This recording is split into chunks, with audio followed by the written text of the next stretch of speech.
Good afternoon, everyone. My name is Kelly Simon. I'm the legal director for the ACLU of Oregon, and I use she, her pronouns. The ACLU has been litigating protest cases for a century, and we will remain steadfast in defending this most crucial right against any incursions. As we did during Trump's first presidency, we will continue to bring lawsuits on behalf of protesters and journalists to defend the First Amendment and the basic freedoms that form the foundation of our democracy. The freedom to protest and a free press go hand in hand to protect our democracy. Protest is a vital tool for we, the people, to hold our government accountable to us and to work together toward a more connected and just future for everyone. The public exchanges that protests promote also depend on a free press, a press free to tell the truth about the publicly expressed messages and the government's response to them. A free press keeps the public informed and keeps the record clear about our government's actions. No one should be afraid to express dissent, to advocate for change, or to support causes they believe in. No one should be afraid to document and report on the truth. We will ensure that the Trump administration's efforts to silence dissenters and the journalists who report on that dissent will not go unanswered. These rights are not unconditional. Because the government has an interest in maintaining peace and public order, it may restrict some protest activities. But the government cannot control the marketplace of ideas. Retaliating against peaceful protesters and journalists threatens community safety and has a chilling effect on expression. Using tear gas and munitions to terrorize and retaliate against people from all walks of life for protesting not only silences the people protesting, but it also has far-reaching impacts on the First Amendment freedoms of many more. Watching our government unleash violence in our neighborhoods and cities impacts all of us. The pain and fear are the point. It makes us all afraid to speak up. No child, no person should be afraid of being subjected to poison gas or projectiles just for having an opinion and expressing it. Portlanders have protested against DHS's cruel immigration policies by exercising the First Amendment rights, singing and dancing, and coming together in community, and we are proud to defend them. And before I pass the mic, I would like to read the following from Lori Ekman, one of our clients in this case. Lori says, "Richard and I have become sort of the 84-year-old couple, and we're honored by that. And truth be told, in some ways, we were at ICE because we are old. We are old enough to think that peacefully protesting is a time-honored way to stand up and say publicly what we think must be changed. We were kids when Hitler was in power, and when Japanese people were forced into internment camps, and during the era of the McCarthy hearings. And I myself protested during the Vietnam War that Richard proudly served in. And we have lived through the power of protest during the Civil Rights Movement. As members of the general public, there are ways we can make our opinions count. We can vote, we can write our congresspersons, and go to town halls. But protesting is something we can do every day to stand up publicly, in person, and in connection with our neighbors and community members. We are honored that the ACLU and their legal partners are standing with us to protect this precious right so that we can pass it on to our grandchildren."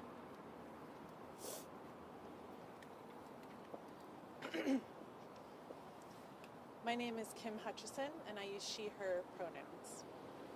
The right to protest is a constitutional right guaranteed by the First Amendment.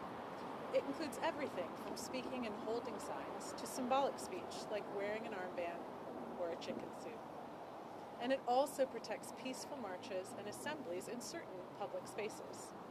The First Amendment also protects free speech, even in Portland, Oregon, a city I hold close to my heart that has a community with its own creative and unique way to nonviolently protest and a rich history of free speech demonstrations. We are proud to challenge the Trump administration for its blatant violence against nonviolent protests through our office here in Portland and with the support of our offices all over the nation. The right to nonviolent protest is critical to a functioning democracy and at the core of the First Amendment. Protecting free speech means protecting a free press, the democratic process, our right to protest, and a diversity of thought. We cannot accept and normalize harassment and retaliation against nonviolent protesters. No one should be at risk of violence for peacefully protesting and making their voice heard.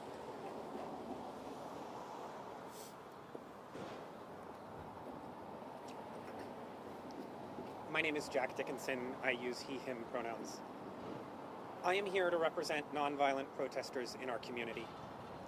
Let me be clear, the protest community is not a monolith, nor should it be.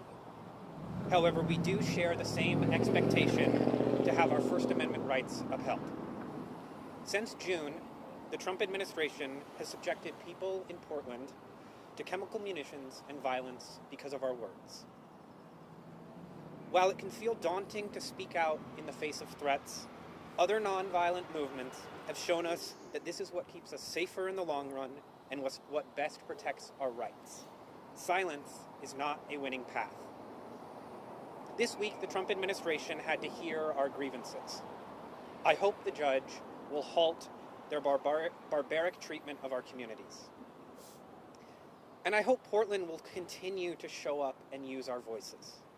I joined this case so people in our city could regain some feeling of safety expressing their First Amendment. I ask you all to make good use of these protections. There is a growing sense of people power in this moment, of unity. Not unity in the sense of performative bipartisanship, but true, grassroots, working class solidarity. In that vein, I want to briefly speak to the agents who have been assigned to the McAdam facility, either in the past, currently, or in the future. This injunction would be a win for you too. I have heard you coughing and retching from the effects of your own chemical munitions. I imagine you have many of the same fears I do about the long-term effects of this repeated exposure. Please understand, this administration does not care about you any more than they care about me. I urge you to re-examine your role in suppressing the voice of the people to protect the whims of the powerful. I want to thank the people behind me for the incredible work that they have done on this case. I want to thank Judge Simon for understanding the importance of these matters.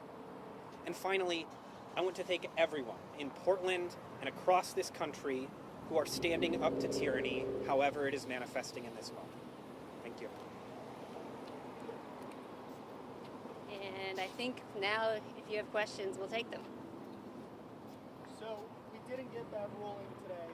Reaction to not getting a ruling and where you believe things stand right now? Yeah, we're confident in the case that we put on today, and we look forward to the judge's decision. He indicated in court today that he expects to make that decision by Monday, so we'll see what he does. Not all of Portland can be present at these hearings, and I think if they could, what might stand out is some of the depositions that were played related to training and policies. Can you maybe just highlight a few of your arguments related to things such as that you think might surprise the average person? I think the most surprising part of the training is that there was particular training provided to federal personnel who came to Portland specifically for Operation Skipjack. They were coming here for crowd control purposes, but that training focused on the use of force. In fact, the slides for that training did not show anything about First Amendment protections or protecting individuals who were not themselves engaged in nonviolent behavior. Rather, it was focused on how to use chemical munitions and other types of use of force. That was my question. Were you expecting to get a ruling today? You mentioned that he had indicated, you made some indications we heard about which way he was leaning. Were you expecting to get that final ruling today? We were absolutely hoping to get a ruling as soon as possible. The TRO has expired.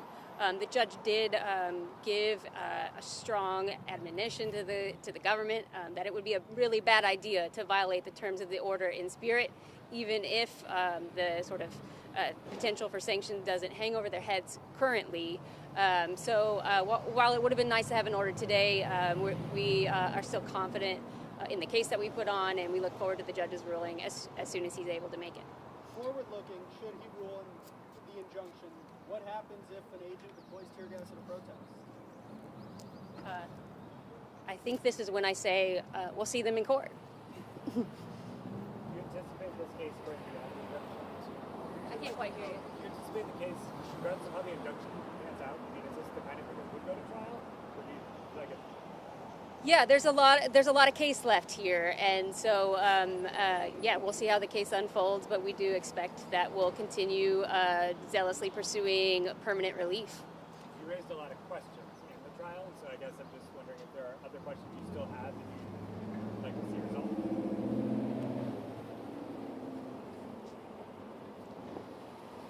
Well, one of the things that came out particularly at the end was the limited amount of officers that we got to speak to. So there's certainly more people that we want to speak to higher in the government. Additionally, if you look at the First Amendment complaint that we filed, there are many other claims that weren't even a part of this particular motion, so we will be exploring those. And then at the end, I heard that the motion for a preliminary injunction and something else was not going to be orally answered today. Do you mind just clarifying what exactly was said by the judge?